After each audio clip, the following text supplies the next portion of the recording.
Olá, tudo bom? Hoje em dia, quando a gente vai no supermercado, a gente repara o quanto a carne, o frango e o peixe aumentaram de preço, né? Na sua cidade, você também percebeu isso? Está impactando nas suas compras? Muitas pessoas vêm me dizendo que com o mesmo dinheiro que elas iam alguns meses atrás fazer as compras, quando chega na hora de pegar a carne, sobrou pouco dinheiro, às vezes compram menos carne, compram outras coisas, por exemplo, linguiça, salsicha, alimentos processados tipo nugget, aqueles steaks de frango que parecem frango, mas a gente já sabe que não são, do ponto de vista nutricional, a mesma coisa. Às vezes as pessoas param de comer carne porque tá difícil, né? Realmente, todas as refeições comer carne, frango ou peixe. E me perguntam, Patrícia, quais são as alternativas saudáveis, econômicas, gostosas, que tenham mais proteína? Hoje eu vim aqui explicar isso para vocês, dar ideias do que acrescentar no dia a dia. Fique até o final, que você não vai querer perder. Antes de começar, eu quero te perguntar, da última vez que você foi no açougue, no supermercado, você sentiu que a carne, o frango, o peixe estava mais caro? O que que você comprou desses três? Foi peixe? Qual foi a carne? Qual foi o frango? E você sentiu que estava caro? Quanto estava? Escreve para mim aqui. Vamos comparar, né? Escreve também sua cidade, que a gente vê onde é que tá ficando cada vez mais caro pra gente se assustar ou não. Espero que não. Deixa seu curtido no vídeo, porque eu fiz esse vídeo com muito carinho pra te ajudar, pra nos ajudar, né? Tá todo mundo passando por isso. Então vamos também compartilhar com quem precisa dessa informação. Ampliar essa corrente do bem é muito importante.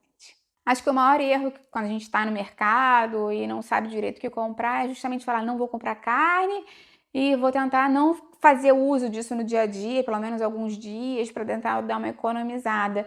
Não consumir proteína pode ter um impacto muito grande, mas assim, não se preocupa, porque a proteína não vem só da carne, eu vou te explicar. O problema é que muitas pessoas pensam assim: ah, só não comer proteína, né? A gente come outras coisas, eu vou comer aqui uma sopinha só de legumes, vou comer um pãozinho com manteiga, vou matar a fome aqui com isso, né? Dar aquela saciada boa. Mas a pessoa, quando não consegue consumir boas fontes de proteína no dia a dia, começa a sentir mais fome, mais vontade de doce, mais belisco, tem menos saciedade. E a gente sabe que, cronicamente, menos proteína pode estar relacionada a pior massa muscular, pior imunidade, queda de cabelo. Então é muito importante consumir proteína, não necessariamente de fontes caras, como as carnes, o frango e o peixe, mas fazer boas combinações de alimentos ou buscar opções mais baratas para garantir que você vai ter esse nutriente tão nobre, tão importante na nossa alimentação. Quando a gente pensa num primeiro substituto à proteína animal, né, no sentido da carne, mesmo que seja de frango ou peixe, a primeira coisa que a gente sempre pensa é o ovo. Aí tem gente que vai falar: ai, Patrícia, mas o ovo também tá caro. Mas, obviamente, o ovo, mesmo estando mais caro do que ele estava, ainda é mais barato do que um peito de frango e um bife, né? Então, o ovo, de fato, é uma das melhores substituições, né, diretas para você fazer.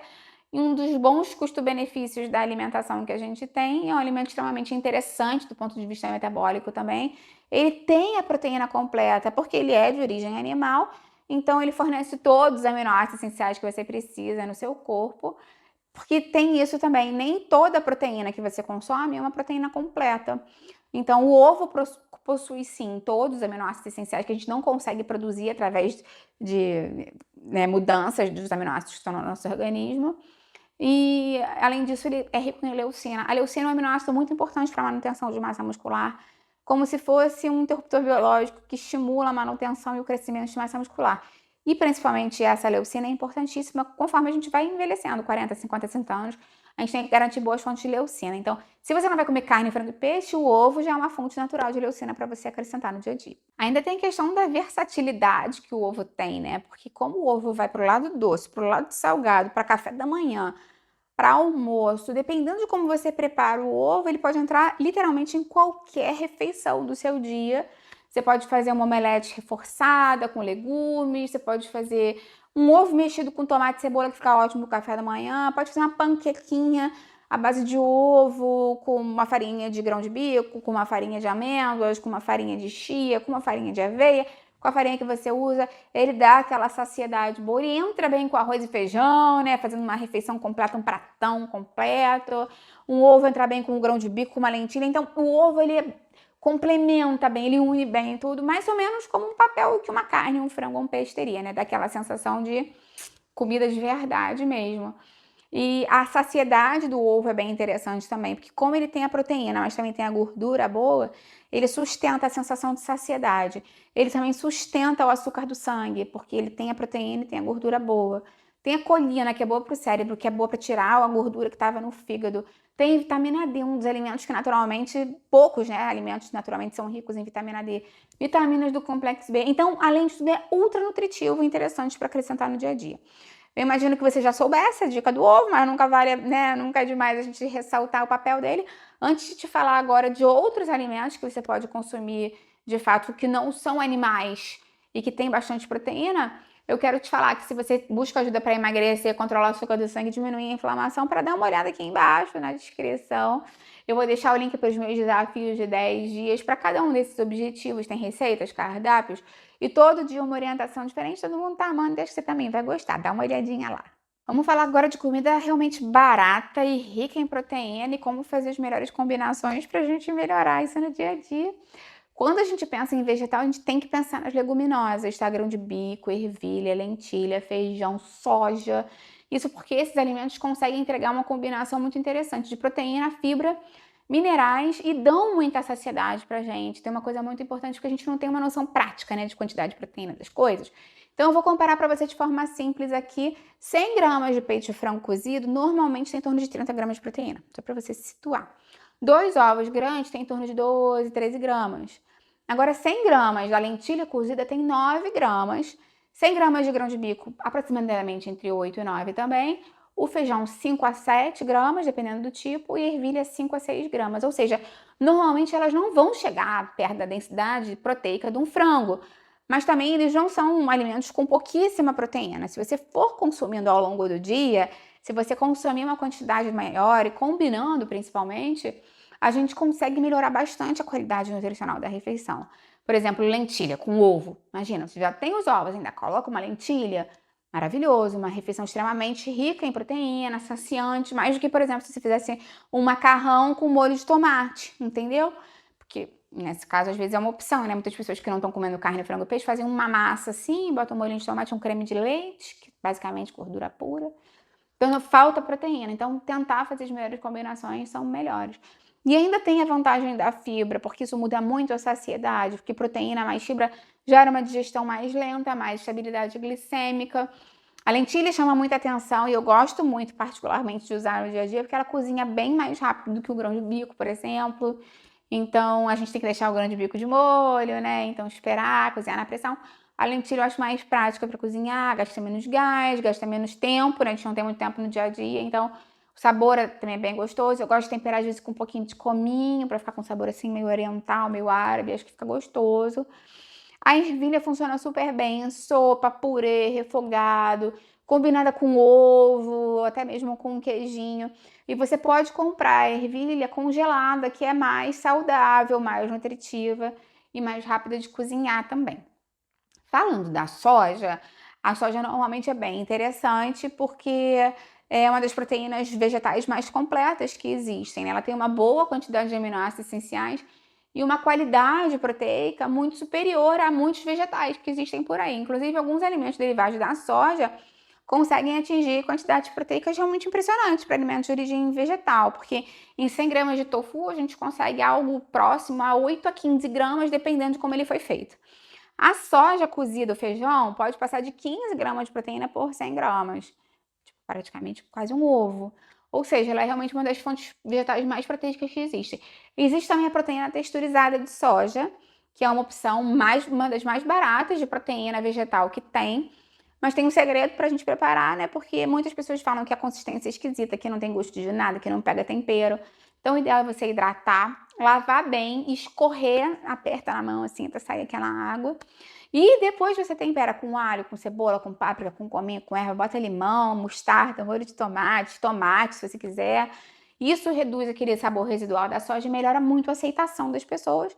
Então, para quem tá com o orçamento apertado, pode ser uma ferramenta muito útil fazer tipo carne moída, sabe, de proteína texturizada, ou aqueles pedacinhos assim que parece bifinho cortado, pode ser uma opção legal.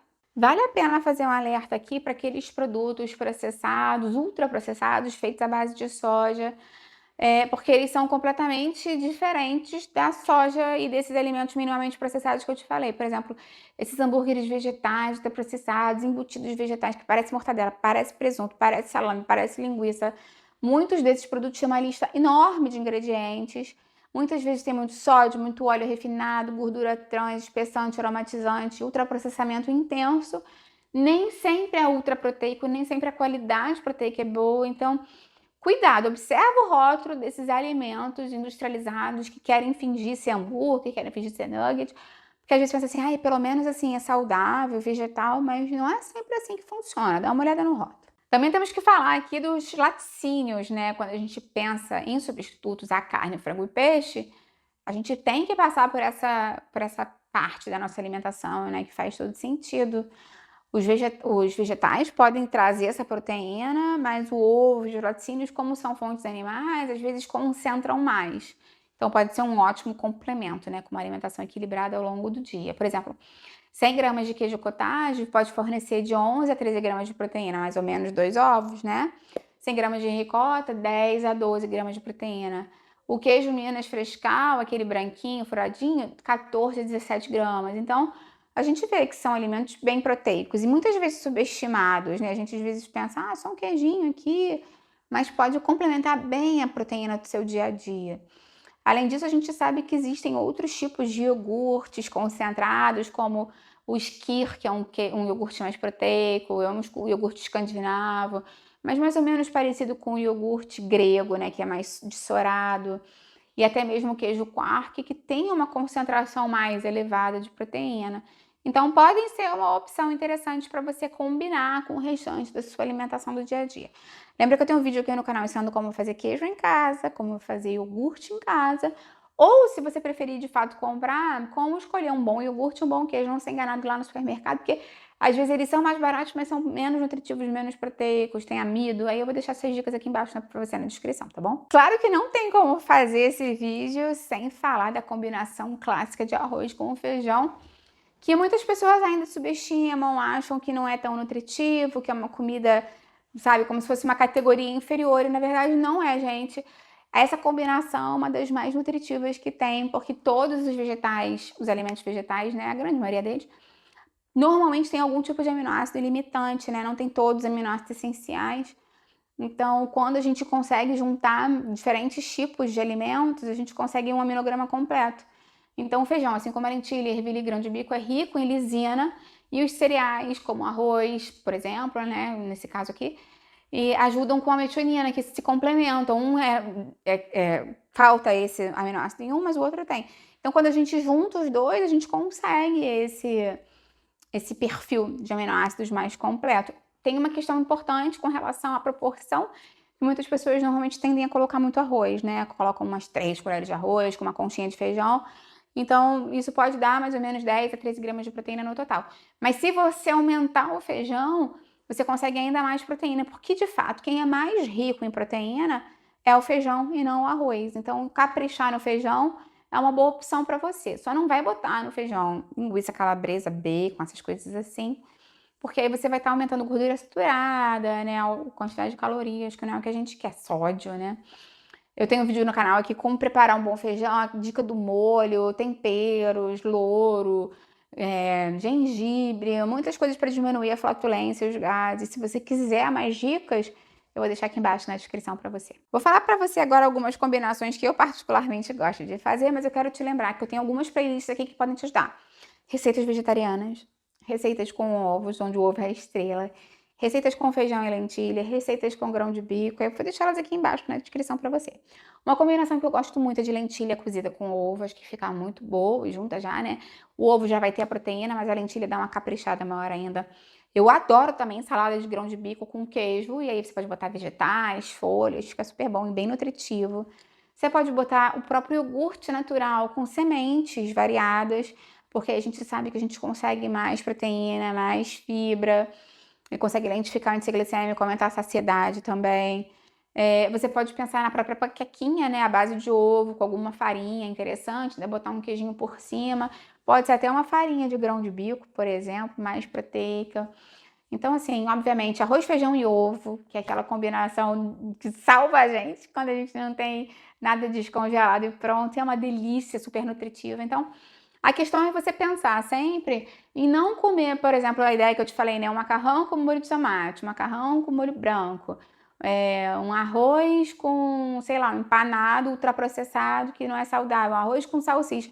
É melhor você ir para os vegetais, para o ovo, para o queijo, para você conseguir esse prato equilibrado e proteico. Me conta aí se você tem alguma combinação sem carne, frango e peixe que vai te ajudar a economizar e é nutritiva. Eu vou adorar ver as suas combinações. Deixa sua curtida no vídeo, isso me ajuda muito, e compartilha com quem vai gostar. Vamos ampliar nossa corrente do bem, que é isso que eu quero aqui com o canal. Até a próxima, tchau, tchau.